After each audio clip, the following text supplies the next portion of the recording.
The UAVs, they don't have pilots. They are platforms that fly. They're airplanes that don't have a pilot. And they can drop bombs. And they can take targets out. Or they can be reconnaissance. They can just look at things. You may have read about them, maybe not. And let me give you a little note here. When Operation Enduring Freedom started, September 12th, I had to round up our American whole fleet of unmanned aerial vehicles. 2.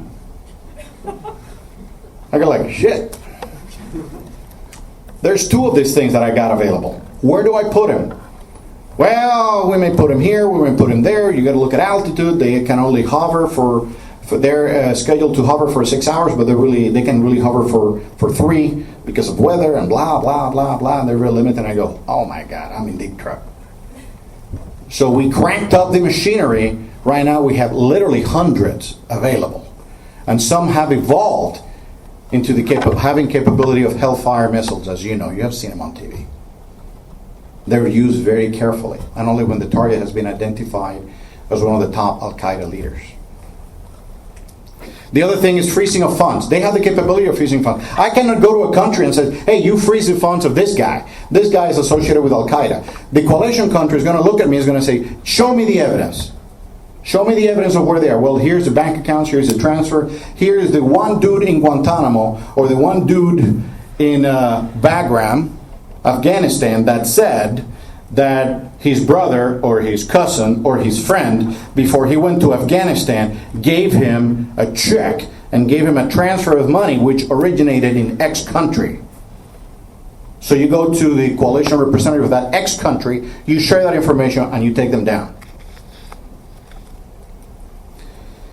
Of course, intelligence sharing, like I mentioned earlier. Assistance for refugees is very important. You never know when you're going to have a flood of refugees. You need help with that. Countries can do that. And last but not least, overflight rights. We have the number one and most powerful Air Force in the world. We have not... Did you know that no American Army soldier has been shot at by air since the beginning of Vietnam War? Because every time we get into an engagement, your Air Force owns the sky. We have air supremacy, not air superiority. Air superiority is when you have an enemy that gets up on the sky and fights you. Air supremacy is when you own it, when they don't even launch, because they don't want to take you, like Iraq did in Desert Storm in some cases, and like the Afghanis did. They didn't even launch. They said, screw that. I mean, we're going to lose. Forget it. So it is very important that we have overflight rights in these countries.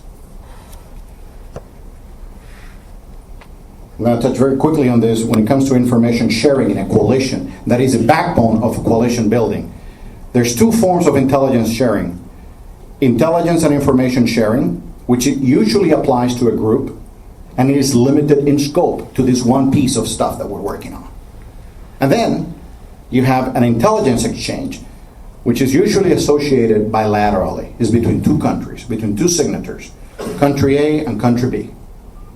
And we have defined there the scope of information, of intelligence that we're going to share. And it is a lot broader, because we already have determined the boundaries. They're not going to share this information with other people, and we're not going to share their information with other people. But there are weaknesses to that. And perhaps the most important weakness is that when it comes to a coalition, such as pick Enduring Freedom or Iraqi Freedom, you have some countries that under the auspices of the coalition, we cannot give them the information they want. We can't. The agreement says, we cannot give you this piece. Sorry. And that country says, really? Okay, hold on a second. They go to their embassy and they activate the bilateral agreement with the United States, and they go around us and they get it from another method. Well, that is a weakness. And believe me, we're working on that under partnerships. We're actually beginning to include the peacetime-driven bilateral intelligence agreements under partnership agreements. They're both together. Instead of being worked on separately, we're working on them together.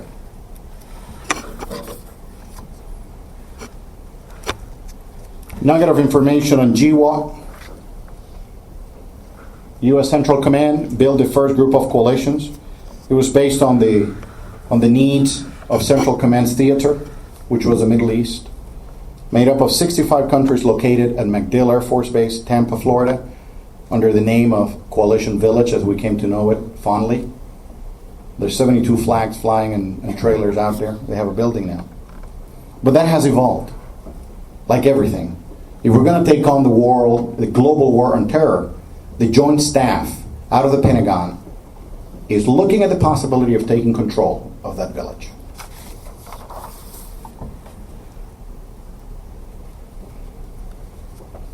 We must have open discussion and sharing of plans. World War II and NATO planning was fairly open when it came to the discussion of those plans. The secrecy was actually in the execution. How many of you have talked to your grandparents and they tell you that when they were writing to the brothers and nephews and cousins and uncles and everything, they got their letters back and they were edited, they were cut out, right? Well, that was the execution. The secrecy was there. It's not so much beforehand on the planning process, because Lord knows there were a ton of movies that were done at the time before actual operations were conducted. For future partner nation involvement, in the future, we have open, discreet, secret communications. And it involved, at least when it came to Operation Enduring Freedom and Iraqi Freedom, there were 65 that I showed you on that slide. But there's about 150 plus that are working with us, that are helping us, that understands that they have a threat. Participation by any country is always emotional for all involved. It hurts me when somebody with another uniform dies, is threatened, wounded, hurt. It hurts me. Their level of participation is also driven by the understanding that the threat to their sovereignty is the foremost motivator. Bottom line in that piece, in that sentence, is this: no country gets involved in a coalition unless they have a national interest. No country will do it out of the goodness of their heart. National interest drives the final involvement. Our national interest, their national interest. If we coincide, we're good to go.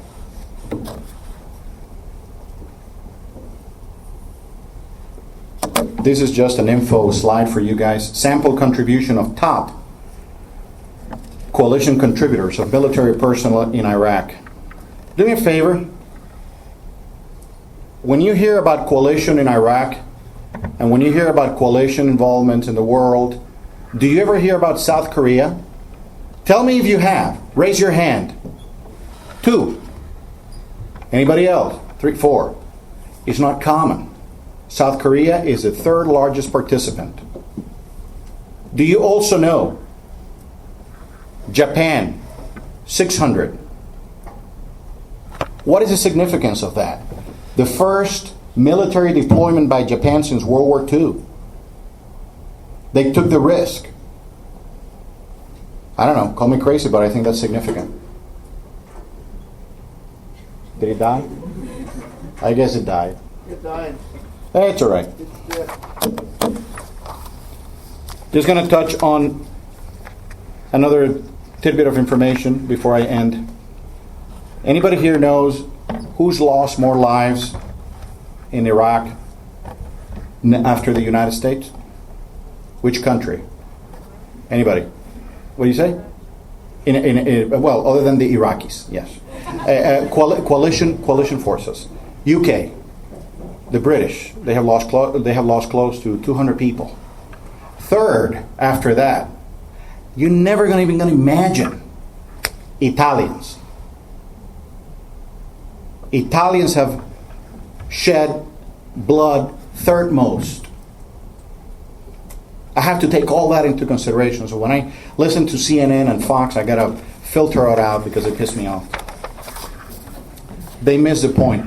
My goal here is for you to understand what goes on behind the building of a coalition is to make you understand that from now on in the future, you're going to have to consider that lingo, coalition, partner nations, when it comes to military engagement. I don't care if it's a Democrat, I don't care if it's a Republican, I don't care whoever it is. The military does not have a party. We work and we serve to the pleasure of you, to the pleasure of our government, as they need for us to engage. And we do it very proudly. And I hope that you folks understand how proudly we do that and how carefully we are when we do that. All right? I'm going to end right there. I had a couple of pictures. One of when I got commissioned here in 1982 and one in Iraq right before an ambush. But the thing died. I'm going to open the floor to questions. Any questions out there? Whoa! You may get your picture up there after all. There's a question over there you can take, Paul. Go ahead. Oh, yes, go ahead. The question is IED. What does it stand for? Is Improvised Explosive Device. And it is a very common term, and it's almost funny. Improvise. It's like, hey, we just put it together. You know, they just put it over there and see what happens. Improvise when you see an actual IED. I've seen an IED explode, and I have seen an IED unexploded. When you look at it, it looks like a kid that grabbed a remote control with a bunch of cables and decided to put it together. So it has an improvised look to it, but it is very well planned. That's what IED stand for. Any other questions? Yes.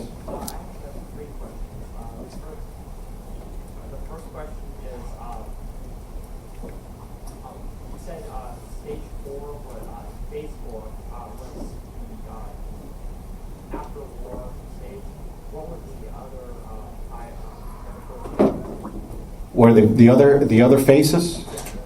Phase 4, phase 0, phase 1, phase 2, and phase 3? Phase 2 is preparation, phase 3 is actual engagement, phase 1 is peacetime. There is a fifth one. Getting ready for phase 0. I'm not kidding. That's what it is. It's when, like for example, when 1004 Victor was implemented in Iraq, it ceased being a plan because it was implemented. And we went through when we finally went through all the pieces, through phase 3, phase 4, and phase 5, when we were dictated by the Joint Staff because they decide, whoa! They're counting abuse. I had a waist. Look at that. You could actually see sun. That was on May 26th in the morning when I got commissioned a second lieutenant. But check out the stash. That was pretty cool, I thought. I was the man back then. And this is me, tired, nasty, smelly. I'm the second from the left. That was in Iraq. I have a kind of like a try to smile, but I was very tired. I assure you, I have been up like 30 hours. Those guys, I love them to death. They're my brothers. They will always be my brothers. They are heroes to me. Those guys were in the ambush with me. And the guy on the right, pretty badass. He really was. He's a little bit smaller than me. I weigh 240 pounds. Can't tell, huh? I weigh 240 pounds. He weighs 190. Solid. Kind of like I was in the other picture. And when he put his hand on my chest to pull me out of the Humvee, yeah, there you go. I was a 38 regular. I don't want to tell you what I am now. So this guy, when he pulled me out of the Humvee, his hands on my chest were like clamps. He just pulled me out, and it was incredible. The second from the right is a Marine. Bless his soul. He's the one that started making. In the middle of the ambush, he started telling jokes. as a Marine. But I said, I looked at him and I said, dude, I'm so glad you're with us. Bless his soul. Anyway, so those were 2 pictures. Let's see if there's another one after that. Can you talk for a second about... Whoa! Oh, Bad haircut. bad dude. Can you talk for a second about... Because we tend to think of the military services as Air Force, and that's you, and this afternoon we went out with some Army ROTC that were out, and you have the Marines and so on. That's how the U.S. military forces are divided into the different branches. What's the future of the military then? The same thing, or? No, by no means. And the challenge is on this gentleman here to my right, the commander of the Air Force ROTC detachment here. His duty is to instill in these young men and women that are coming up in the military, and he takes on the responsibility of preparing them, is to make sure that the world in the military is not anymore Army, Navy, Air Force. We'll work together. We'll fight together. Navy SEALs. Anybody knows what Navy SEALs are? Pretty badass bunch of guys, right? Their mission is around the coast. Not anymore. They're inland. Marines. What do Marines do when it comes to logistic support in combat? The doctrinal thinking when it comes to Marines supporting logistical tails to an advancing Army force inland is up to 15 miles. After 15 miles, somebody else takes over as far as providing supplies and logistics. Iraqi Freedom, they went in 100. So it's a future. We're all going to be working together. You're going to have Air Force guys in combat fighting, and right now they're going through training just like the Army folks are. The Army folks are becoming aware of special tactics programs in the Air Force, etc., etc., etc. So the guy who pulled you out was what? Air Force. Could bench press 350 pounds, so that made me feel good. With current situations like in Venezuela and Lebanon, and of course North Korea now, and possibly Iran, what is the U.S. military doing to not spread itself so thin?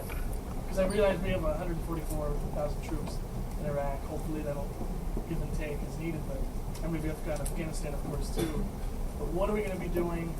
Not just, I mean, of course, there'll be coalitions, but what is the U.S. military doing to keep ourselves from being spread too thin with all these different areas of the world that we may have to send troops to? We're being very careful. Repita. What the gentleman here asked is, what are we doing to prevent, the United States, what are we doing to prevent ourselves from being spread too thin with possible engagements in North Korea, Venezuela, what we have going on in Iraq and Afghanistan, etc. What are we doing?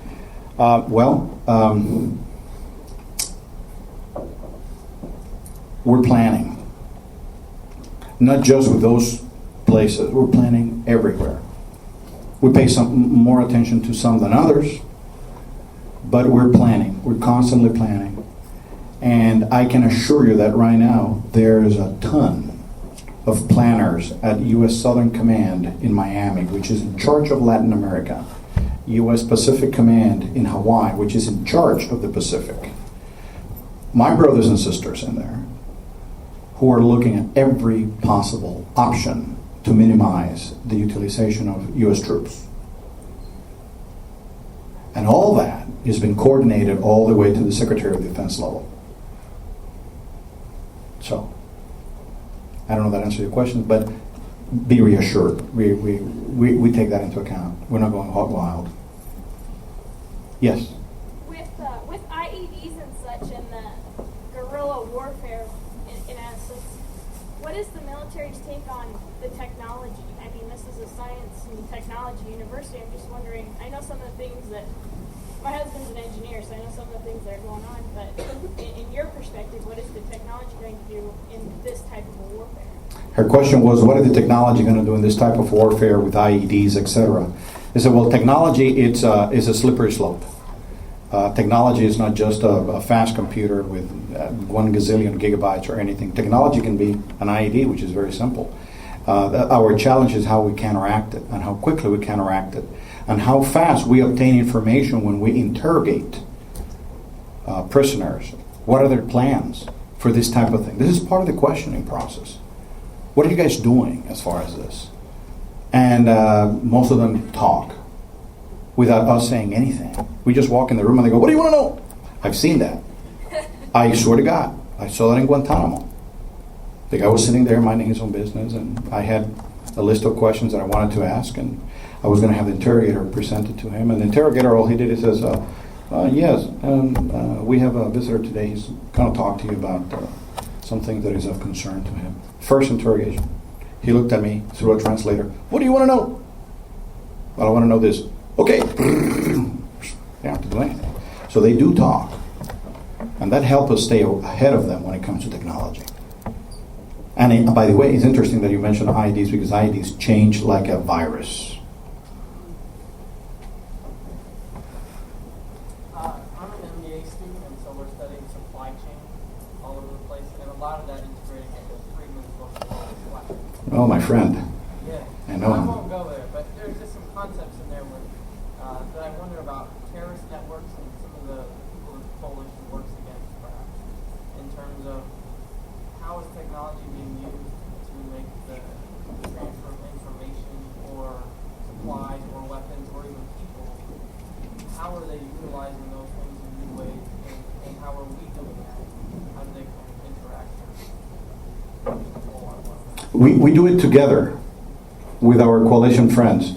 We defer to them to take the lead when it comes. His question was, what are we doing as far as dealing with our coalition countries when it comes to the transfers of technologies and things like that, right? Also, specifically, what the people who the coalition is working against, meaning terrorist groups, Okay.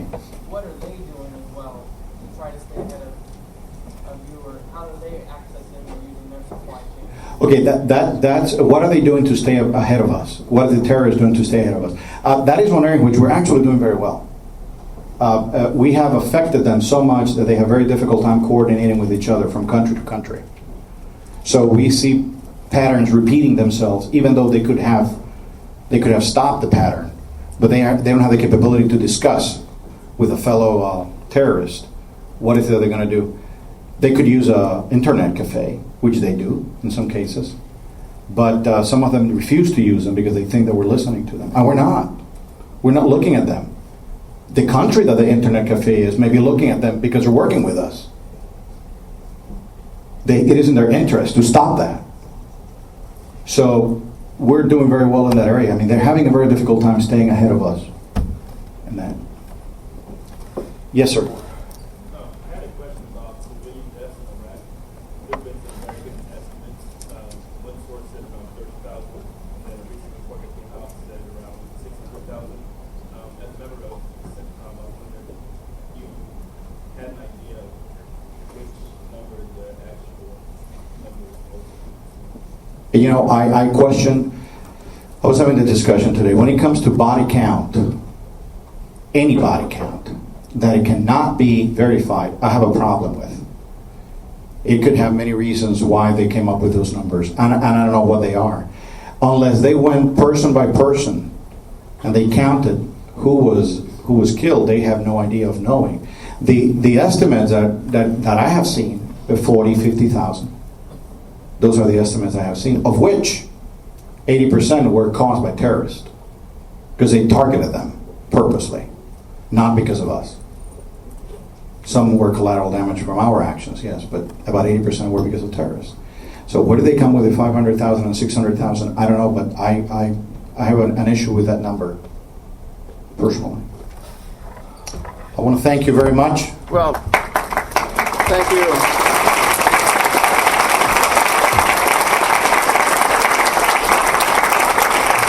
So that he loves Iowa State so much that he's going to have reflections of Iowa State, so you can get your ISU fix any time of day or night that you need to. Go Cyclones. Yeah, thank you. But right over there, there's some refreshments. Then he'll be glad to talk to you some more about stuff that we couldn't get in. So thanks. And poli-sci, Latin American and American government, if you haven't filled out your little reaction sheets, they're over there at that table. And Mike McCoy will help you.